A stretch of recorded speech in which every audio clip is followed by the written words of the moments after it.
बिहार दरोगा भर्ती 2022। दोस्तों, आज के इस वीडियो में हम लोग बिहार पुलिस और दरोगा की हज़ारों पदों पर होने वाली भर्ती के बारे में जानेंगे कि बिहार दरोगा की भर्ती कब आ रही है। आप सभी जानते हैं कि लगभग 2216 पोस्टों पर बिहार दरोगा का और बिहार सार्जेंट का दोनों का वैकेंसी आ रहा है और बिहार पुलिस का 9000 प्लस पर वैकेंसी आएगा। लेकिन सबसे पहले बिहार दरोगा का ही वैकेंसी आएगा। तो जितने भी बिहार दरोगा के अभ्यर्थी हैं जो इस बार किसी कारणवश असफल हो गए, उनका फाइनल मेरिट लिस्ट या प्रारंभिक परीक्षा में सफल नहीं हो पाए थे, वो सभी इस वीडियो में ध्यानपूर्वक देखेंगे और समझेंगे। क्योंकि बिहार दरोगा का अगर आप तैयारी करना चाहते हैं तो आपका बुक लिस्ट क्या होना चाहिए और सिलेबस क्या होनी चाहिए और किस प्रकार की रणनीति होनी चाहिए, इसके बारे में भी हम लोग बात करेंगे। और किस तारीख से फॉर्म आपका भराएगा, बुक लिस्ट कितने पद पर आएगा, भर्ती सिलेबस क्या है, उम्र क्या होनी चाहिए, बिहार दरोगा के लिए योग्यता क्या मांगता है, इन सभी चीज़ों के बारे में दोस्तों हम लोग बात करेंगे। तो आप सभी इस वीडियो में शुरू से लेकर अंत तक बने रहिएगा। वीडियो स्टार्ट करने से पहले अभी तक आप इस वीडियो को लाइक नहीं किए हैं तो जल्दी से वीडियो लाइक कर दें और चैनल को सब्सक्राइब कर बेल आइकन को प्रेस कर दें ताकि आने वाली सभी क्लास का नोटिफिकेशन आप तक सफलतापूर्वक पहुंच सके। आप यहां देख पा रहे होंगे, यह प्रीवियस ईयर का जो नोटिफिकेशन था उसी के आधार पर हम आपको समझाने का प्रयास करते हैं। यहाँ देख लीजिए, अगर पुलिस और निरीक्षक, पुलिस सब इंस्पेक्टर यानी एसआई की बात करें हम लोग तो इनका लेवल 6 के तहत वेतन मिलता है 35,400 से 1,12,400 तक। मतलब लेवल 6 के आधार पर पुलिस एसआई जो होते हैं, पुलिस सब इंस्पेक्टर जो होते हैं, उनका वेतन मिलता है। अगर हम लोग सार्जेंट की बात करें तो देखिए इनके भी जो है लेवल 6 के आधार पर इनका जो है वेतन मिलता है। और आगे आप देख लीजिए, अगर लिखित प्रतियोगिता परीक्षा होता है बिहार दरोगा में, बिहार दरोगा के लिए आपको लिखित परीक्षा देना होता है। लिखित परीक्षा दो तरह से होती है, एक पीटी और एक मेंस। लिखित परीक्षा दो तरीक़ा से होती है, पीटी और मेंस। तो प्रारंभिक परीक्षा में देख लीजिए 200 अंकों का एक प्रश्न पत्र होता है, 200 अंकों का पूछा जाता है प्रारंभिक परीक्षा में और प्रश्नों की संख्या 100 होती है और 2 घंटे के आपके पास समय होता है। और आपको बता दें कि अगर आप प्रारंभिक परीक्षा में सफल होते हैं तभी आपको मुख्य परीक्षा में बैठने के लिए इजाज़त मिलती है। तो यहाँ पहले आपको पीटी की तैयारी करनी होगी, क्योंकि अगर आप पीटी की तैयारी नहीं करते हैं तो आपका रिजल्ट नहीं होगा। और अगर बिहार दरोगा में रिजल्ट नहीं हुआ तो बिहार दरोगा बनने का जो सपना है आपका वह अधूरा रह जाएगा। तो दोस्तों, बिहार दरोगा के जितने भी नए अभ्यर्थी हैं चाहे पुराने अभ्यर्थी हैं, वैकेंसी बहुत जल्द आ रहा है। अगस्त में आपको वैकेंसी देखने को मिल जाएगा लगभग 2216 पदों पर। 2216 पदों पर अगस्त में आपको वैकेंसी देखने को मिल जाएगा। तो सभी लोग अभी से ही पीटी की परीक्षा एग्ज़ाम की तैयारी शुरू कर दें। और इसका बुक लिस्ट के बारे में भी बात करेंगे। सबसे पहले आप यह जान लीजिए कि पीटी के साथ साथ फिजिकल भी आप लोगों को करते रहना है, क्योंकि इस बार बिहार दरोगा में बहुत सारे बच्चे कुछ सेकंड से, 10 सेकंड से, 5 सेकंड से, 2 सेकंड से, 20 सेकंड से दौड़ से बाहर हो गए और पीईटी में असफल हो गए। तो देखिए, पीटी के साथ साथ आपको फिजिकल की भी तैयारी करनी है, थोड़ा समय फिजिकल पर भी देना है, लेकिन मेन फोकस आपका सबसे पहले प्रारंभिक परीक्षा पर होनी चाहिए। अगर हम लोग मुख्य परीक्षा की बात करें तो मुख्य परीक्षा में भी 100 प्रश्न पूछे जाते हैं जो आपके 200 अंकों का होते हैं। और यहाँ देख लीजिए 2 घंटे का समय यहाँ भी आपको मिलता है।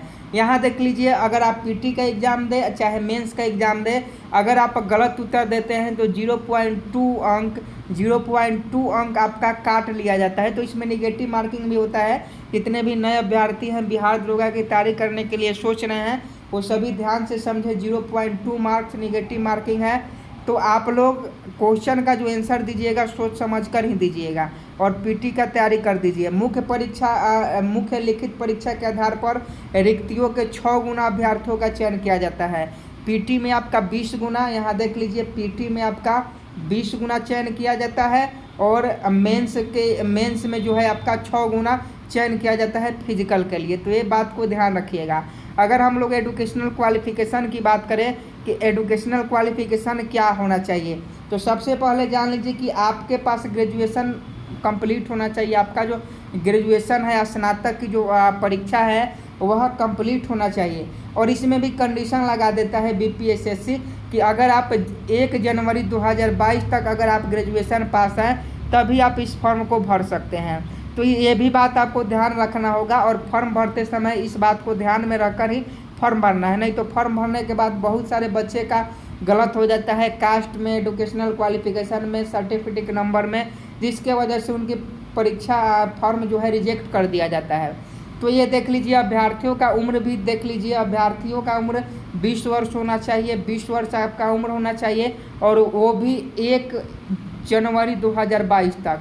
अगर आपका उम्र 1 जनवरी 2022 तक 20 साल हो गया है तब आप इस फॉर्म को फिलअप कर सकते हैं।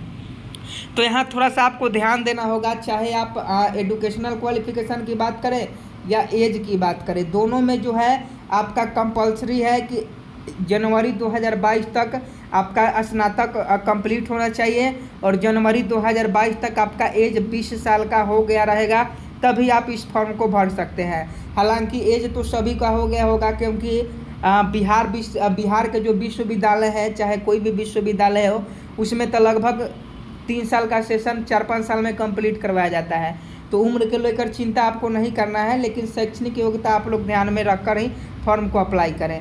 यहाँ देख लीजिए, अगर हम लोग आरक्षण की बात करें तो इसमें आरक्षण भी मिल जाता है, महिलाओं को भी, SC ST को भी आरक्षण यहाँ देखने को मिल जाता है। ऊंचाई की बात करें कि दरोगा में कितना हाइट होना चाहिए, तो देखिए अगर आप अनरिजर्व्ड से हैं या BC कैटेगरी से हैं तो आपका 165 सेंटीमीटर हाइट होना चाहिए, यानी सामान्य वर्ग और पिछड़ा वर्ग दोनों के लिए 165 सेंटीमीटर हाइट होना चाहिए। और अत्यंत पिछड़ा वर्ग, अनुसूचित जाति एवं अनुसूचित जनजाति EBC SC ST का 160 सेंटीमीटर हाइट होना चाहिए।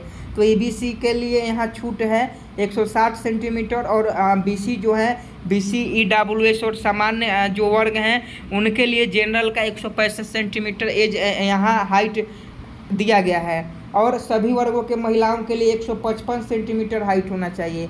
सभी महिलाओं के लिए सभी महिलाओं के लिए 155 सेंटीमीटर का हाइट होना चाहिए और न्यूनतम वजन 48 kg होना चाहिए। तो देख लीजिए, बिहार पुलिस में भी सेम टू सेम यही हाइट रहता है, चाहे वह महिलाओं का हो या पुरुषों का हो, जनरल का हो या अन्य कास्ट का हो। सीना देख लीजिए, सीना आपको एक फिजिकल की बात है, तो फिजिकल की बात अभी हम नहीं करेंगे क्योंकि अभी आपको बुक लिस्ट के बारे में बताना है। दौड़ यहाँ देख लीजिए, 6 मिनट 30 सेकंड में आपको दौड़ना होता है और महिलाओं के लिए 6 मिनट। ऊंची कूद के लिए 4 फीट होता है महिलाओं के लिए, पुरुषों के लिए 4 फीट और 3 फीट महिलाओं के लिए। लंबी कूद देख लीजिए, 12 फीट होता है न्यूनतम पुरुषों के लिए, महिलाओं के लिए 9 फीट। गोला फेंक देख लीजिए, 16 पाउंड का गोला होता है, पुरुषों के लिए 16 फीट फेंकना होता है। तो इस प्रकार से देख लीजिए। और जब भी आपका वैकेंसी आएगा तो कास्ट वाइज आएगा आपका वैकेंसी और उसमें 35% आरक्षण महिलाओं को मिलेगा। तो इस प्रकार से आपका होना चाहिए। और एज देख लीजिए किस प्रकार से होना चाहिए। एज जो है सामान्य का 20 वर्ष, EWS का 20 वर्ष, BC EBC का 20 वर्ष और SC ST का 20 वर्ष होना चाहिए, और वो भी 1 जनवरी 2022 तक। यहाँ एक सर्विसमैन के जो भी हैं उनको छूट मिल जाता है। अब यहाँ ध्यानपूर्वक समझिएगा, कितने पद पर आएगा ये पहले जान लीजिए। तो 2216 पदों पर आपका वैकेंसी आने वाला है। सिलेबस देखिए, सिलेबस आपका जो है वह इंटर लेवल का होता है। ग्रेजुएशन आप जो BPSSC के द्वारा क्वेश्चन पूछा जाता है वह इंटर लेवल का क्वेश्चन पूछा जाता है। उम्र जान गए, योग्यता जान गए। अब बुक लिस्ट के बारे में आप लोग जान लीजिए। देखिए आपको कौन सा बुक पढ़ना चाहिए। तो सबसे पहले GK GS के लिए ज्ञान बिंदु का जो GK GS है वो आपके लिए फ़ायदेमंद है। GK GS आप वहाँ से पढ़ सकते हैं। लूसेंट का भी किताब आप लोग बुक लिस्ट में शामिल कर सकते हैं। लूसेंट अगर आप पढ़ लिए तो समझिए कि बिहार दरोगा निकल जाएगा। और उसके बाद इदुटेरिया का जो करंट अफेयर्स आता है उसको आपको पढ़ना होगा, क्योंकि बिहार दरोगा के एग्ज़ाम में करंट अफेयर्स आपके बहुत बड़े मायने रखते हैं। तो इन सभी बातों को ध्यान में रखना होगा। क्राउन का भी बुक पढ़िएगा। देखिए कौन सा बुक पढ़ना है, क्राउन का, उसके बाद लूसेंट का, इदुटेरिया का, उसके बाद ज्ञान बिंदु GS एकेडमी पटना का जो बुक है उसको भी पढ़ लीजिएगा तो आपको बहुत फ़ायदा मिलने वाला है। तो यही 4 बुक आपको पढ़ना है। 4 बुक पढ़ लीजिएगा तो आपका बिहार दरोगा का PT हो या मेंस हो आपका निकल जाएगा, कोई नहीं रोक पाएगा। तो यही आपको जानकारी देनी थी। और 2216 पदों पर जल्द ही वैकेंसी आ रहा है अगस्त में। बिहार पुलिस के लिए जल्द ही हम वीडियो लाएंगे, क्योंकि इसका अभी कोई नोटिफिकेशन नहीं आया है। तो बिहार पुलिस वाले बच्चे भी उस वीडियो को ज़रूर देखेंगे। तो जितने लोग भी नए हैं, चैनल को सब्सक्राइब नहीं किए हैं, तो चैनल को सब्सक्राइब कर बेल आइकन को प्रेस जरूर कर दे, ताकि आने वाली सभी वीडियो का नोटिफिकेशन आप तक पहुंच सके। मिलते हैं नेक्स्ट वीडियो में, तब तक के लिए जय हिंद जय भारत।